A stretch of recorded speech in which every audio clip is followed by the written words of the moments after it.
कौन सी secular party ने आपकी हमारी मदद की?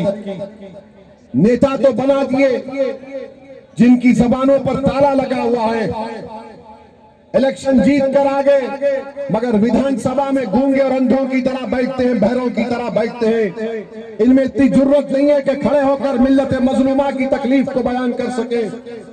मेरे भाई, आपको एक हरकियाती लीडरशिप की जरूरत है जो आपके दिल की, जज्बात की, आपके मसाइल की सही तर्जुमानी कर सके। मैं आपसे वादा कर रहा हूं कि आइए मजलिस का साथ दीजिए। हम तुम्हारे दिल में छुपे हुए ख्वाबों को, अरमानों को पूरा करने के लिए तैयार हैं, मगर अगर आप हरकत आपको करना पड़ेगा, और सिर्फ हरकत एक ही करना है कि चुनाव के दिन, मतदान के दिन जहां पर मजलिस का कैंडिडेट होगा वहां पर पतंग छाप पर आप बटन लगाकर बता दीजिए इन तमाम सियासी पार्टियों को कि अब हम और तुमको बर्दाश्त करने के लिए तैयार नहीं है। लोग, मैं पिछले 25-30 साल से सुन रहा हूं MY MY MY। वाई को फायदा हुआ, एम को क्या फायदा हुआ मुझे बताओ?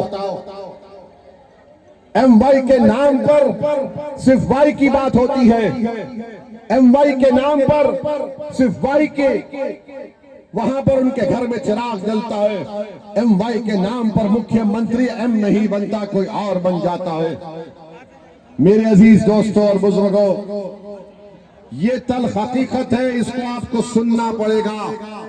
मैं कोई परवाह नहीं करता कि मुझे लोग मुझ पर इल्जाम लगाते, मुझको गाली देते, क्या क्या बात करते मेरे बारे में, मुझे कोई इसकी फिक्र नहीं है, क्योंकि मैं जब इस दुनिया से मर कर जाऊंगा तो हशर के मैदान में ये इल्जाम लगाने वाले आकर मेरी तारीफ नहीं करेंगे, मेरे आमाल मेरी मदद करेंगे। रसूलुल्लाह सल्लल्लाहु अलैहि वसल्लम की सिफात पर हम जन्नत में जाएंगे।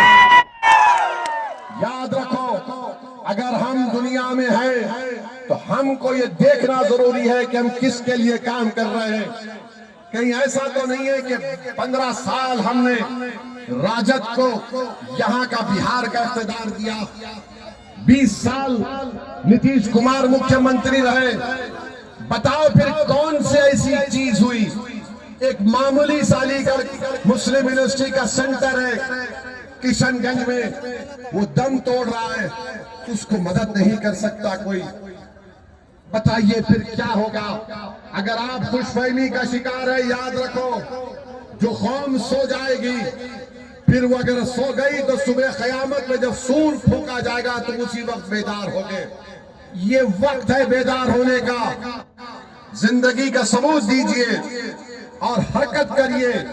नौजवानों, मैं तुमसे अपील कर रहा हूं, मैं तुमको दावत दे रहा हूं, तुमको रिक्वेस्ट कर रहा हूं, तुमसे इल्तिजा कर रहा हूं, तुम आगे बढ़ो। क्या तुम तेजस्वी के तरह चीफ मिनिस्टर नहीं बन सकते? मुझे बताओ, क्या तुम में काबिलियत नहीं है? कितने लोग यहां पर पढ़े लिखे? हाथ उठाओ।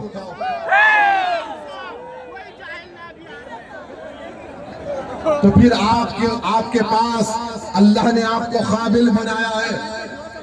याद रखो, इस काबिलियत को इस्तेमाल करो, इस काबिलियत को इस्तेमाल करो नाइंसाफी के खात्मे के लिए। इस काबिलियत को इस्तेमाल करो किसी मजलूम के आंख से बहते हुए आंसू को रोकने के लिए। अपनी काबिलियत को इस्तेमाल करो ताकि तुम दुनिया को हिम्मत दे सको। अपनी काबिलियत को इस्तेमाल करो ताकि तुम्हारे दिलों से खौफ निकल जाए। इस काबिलियत को इस्तेमाल करो ताकि तुम दुनिया को उम्मीद दो। ये काम आपको करना है मेरे अजीज दोस्तों और बुजुर्गों। मैं तुम्हारी नारों का, तुम्हारे मेरे लिए तारीफ का मोहताज नहीं हूं। मैं भी इस दुनिया से चला जाऊंगा, मगर मेरा ख्वाब यह है कि भारत के 17 करोड़ मुसलमानों की एक सियासी क़ियादत बने। जो लोग बार बार आकर कहते हैं कि मुसलमानों की अगर पॉलिटिकल लीडरशिप होगी तो नुकसान होगा, ये सबसे बड़े झूठे, कसाब और जालिम लोग हैं। याद रखो मेरी इस बात को। ये गुलाम है उन सियासी पार्टियों के जिनके फेंके हुए टुकड़ों पर अपनी जिंदगी गुजारते हैं। हम किसी के दर की फेंकी भी हड्डी नहीं उठाएंगे, हम अपने हिस्से का जो शेर है लेकर रहेंगे इंशाअल्लाह ताला। इन लोगों से बचो जो तुम्हारे दिलों में नाउम्मीदी पैदा कर रहे कि तुम नेता नहीं बन सकते।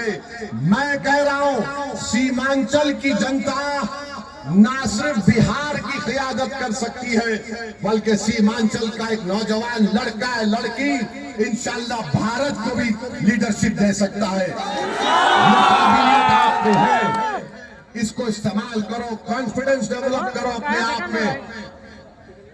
याद रखो, अपने ख्वाबों को पूरा करो। अगर तुम्हारी मंजिल तुमको सितारों में नजर आ रही तो उन सितारों को हासिल करने की कोशिश करो। मेरे अजीज दोस्तों और बुजुर्गों, अल्लाह की जात पर अटूट भरोसा करो और तवक्कल करो। अल्लाह ही हमको कामयाब और कामरान करने वाला है, मगर कोशिश करना हमारे हाथ में है, जुस्तजू करना हमारी जिम्मेदारी है, कुर्बानी देना हमारी फितरत में है। तो मेरे अजीज दोस्तों और बुजुर्गों, यही चंद बातें मुझे कहना था। इस इंसाफ के कारवां के लिए, न्याय यात्रा के लिए चुनाव आ रहा है तो कोई कह रहा है कि मैं 10,000 महिलाओं को दूंगा, तो कोई कह रहा है मैं आ गया तो 2,500 दूंगा। अरे भाई, तुम 15 साल की सत्ता का हिसाब नहीं दे सकते, तुम कौन से महिलाओं का साथ दोगे? आज आप देख रहे हैं कि मोदी, नीतीश कुमार, चिराग पासवान, कुशवाहा साहब ने मिलकर एक ऐसा काला कानून बनाया वक्फ का, उसको वक्फ तरमीमी कानून कहते हैं, जिसके जरिए से बिहार की मस्जिदों को खतरा पैदा हो गया, बिहार के दरगाहों को खतरा पैदा हो गया, बिहार के खानकाहों को वीरान करने की नाउजुबिल्लाह कोशिशें की जा रही है। वो कब्रिस्तान जिसमें हमारे बुजुर्ग आराम से सो रहे, उस पर कब्जा करने की कोशिशें की जा रही है। वो वक्फ की जमीन जिसका मालिक अल्लाह है, जिस पर कोई काबिज है तो उसको मालिक बनाने का कानून बना दिया गया। उठो, ये वक्त उठने का है, ये वक्त ताबे गफलत में सोने का नहीं है।